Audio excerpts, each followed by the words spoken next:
السلام علیکم ورحمۃ اللہ وبرکاتہ۔ آج ہم بات کریں گے حضور صلی اللہ علیہ وسلم کی مقدس زندگی کے بارے میں۔ تو چلیے ویڈیو شروع کرتے ہیں، لیکن دوستو ویڈیو شروع کرنے سے پہلے اگر آپ میرے چینل پر نئے ہیں تو میرے چینل کو سبسکرائب کیجئے، ویڈیو کو لائک کیجئے اور کمنٹ میں سبحان اللہ لکھنا نہ بھولیں۔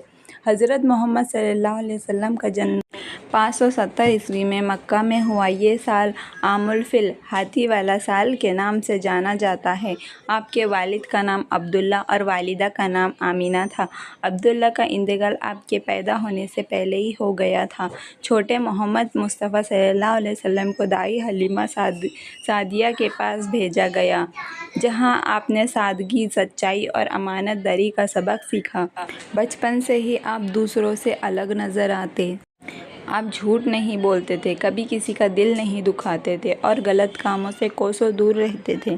جب آپ بڑے ہوئے تو آپ نے تجارت یعنی کہ ویاپار کرنا شروع کیا اور آپ کی سچائی اور ایمانداری کی وجہ سے لوگ آپ کو امین یعنی کہ ایماندار اور سادگی سچا کہہ کر بلانے لگے۔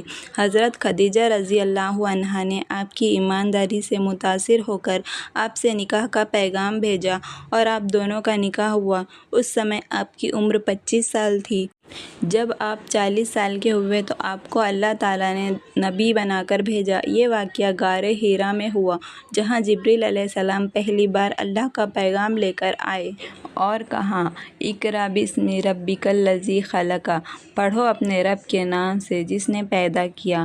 اس پہلی وحی کے بعد آپ کا مشن شروع ہوا، انسانوں کو توحید، انصاف، سچائی اور نیکی کی طرف بلانا۔ اسلام کی دعوت کے شروعاتی 13 سال مکہ میں بہت مشکل تھے۔ مشرکین مکہ نے آپ کو اور آپ کے ساتھیوں کو بہت ستایا۔ حضرت بلال رضی کو گرم پتھروں پر لٹایا گیا۔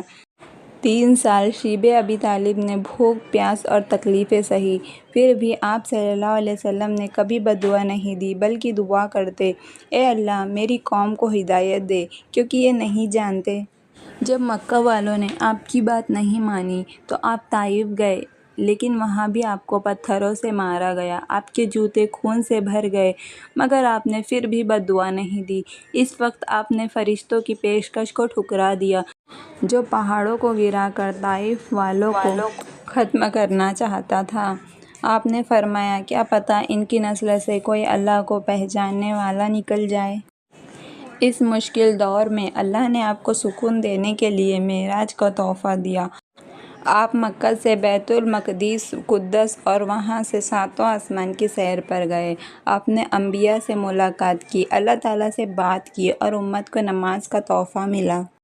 جب مکہ میں رہنا مشکل ہو گیا تو اللہ کے حکم سے آپ نے مدینہ کی ہجرت نے آپ کا کھلی باہوں سے سواگت کیا۔ مدینہ میں اسلامک حکومت کی بنیاد رکھی گئی، مسجد نبوی کی تعمیر، مسلمانوں کے بیچ بھائی چارہ، یہودیوں کے ساتھ عہد، قانون اور انصاف کی استھاپنا۔ مدینہ میں رہتے ہوئے کئی جنگیں لڑی گئیں تاکہ مسلمان اپنی جان، مال اور دین کی حفاظت کر سکیں۔ بدر کی جنگ پہلا بڑا امتحان، جہاں 313 مسلمانوں نے 1000 کافروں کو ہرایا۔ احد کی جنگ مسلمانوں کی کچھ غلطی کی وجہ سے نقصان ہوا لیکن سبق ملا۔ خندق مسلمانوں نے کھائی کھود کر مدینہ کی حفاظت کی۔ ان تمام جنگوں میں آپ نے کبھی کسی بے گناہ کو نہیں مارا اور ہمیشہ انسانیت کا لحاظ کیا۔ اور پھر 8 ہجری میں مسلمانوں نے مکہ فتح کیا، لیکن نبی صلی اللہ علیہ وسلم نے کسی سے بدلہ نہیں لیا۔ آپ نے فرمایا، جاؤ تم سب آزاد ہو۔ یہ آپ کی رحمت کا سب سے بڑا ثبوت تھا۔ جو لوگ آپ کو قتل کرنا چاہتے تھے، آج آپ انہیں معاف کر رہے تھے۔ 10 ہجری میں آپ نے حج ادا کیا، جسے حجۃ الوداع کہا جاتا ہے۔ اس موقع پر آپ نے لاکھوں صحابہ کے سامنے آخری خطبہ دیا، کوئی عرب کو عجمی پر فضیلت نہیں۔ عورتوں کے حق کی حفاظت کرو، ظلم سے بچو، امانت داری کو اپناؤ، سب انسان ایک ہی باپ یعنی کہ آدم کی اولاد ہے۔ پھر آپ نے فرمایا، کیا میں نے توحید اور اسلام کا پیغام پہنچا دیا؟ صحابہ نے جواب دیا، ہاں یا رسول اللہ۔ آپ نے فرمایا، اے اللہ گواہ رہنا۔ 11 ہجری ربیع الاول مہینے میں پیر کے دن آپ نے دنیا کو الوداع کہہ دیا۔ آپ کی عمر 63 سال تھی۔ آپ کا انتقال امت کے لیے بہت بڑا صدمہ تھا۔ حضرت ابو بکر رضی نے کہا، جو محمد صلی اللہ علیہ وسلم کی عبادت کرتا تھا وہ جان لے کہ اب وہ نہیں رہے، لیکن جو اللہ کی عبادت کرتا ہے وہ ہمیشہ باقی رہنے والا ہے۔